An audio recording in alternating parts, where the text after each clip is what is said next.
పూరా local. Welcome to పూరా local. భారత వ్యోమగామి శుభాంశు శుక్లా రోదస్ యాత్ర మరోసారి వాయిదా పడింది. వివిధ దేశాలకు చెందిన మరో 3 వ్యోమగాములతో కలిసి ఈ నెల 10న నింగిలోకి దూసుకెళ్లాల్సింది. దీనికోసం ఫ్లోరిడాలోని కెనడా స్పేస్ సెంటర్ లో స్పేస్ ఎక్స్ కు చెందిన ఫాల్కన్ 9 రాకెట్ ను సిద్ధం చేశారు. అయితే ప్రతికూల వాతావరణం పరిస్థితుల కారణంగా ఈ ప్రయోగం 11కి వాయిదా పడినట్టు ఇస్రో వెల్లడించింది. 10వ తేదీన నిర్వహించాల్సిన ప్రయోగం వాయిదా పడడం వల్ల ఈ నెల 11న సాయంత్రం 5:30 మరో అవకాశం ఉన్నట్లు స్పేస్ ఎక్స్ ఇప్పటికే ప్రకటించింది.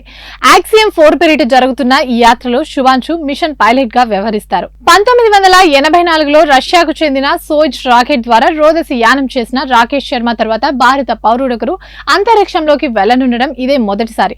వాస్తవానికి యాక్సియం 4 మిషన్ కోసం వీరు గత నెల 29నే నింగిలోకి పయనం కావాల్సింది. అయితే దాని తొలుత ఈ నెల 8కి అనంతరం 10కి మార్చారు. తాజాగా మరోసారి వాయిదా పడింది.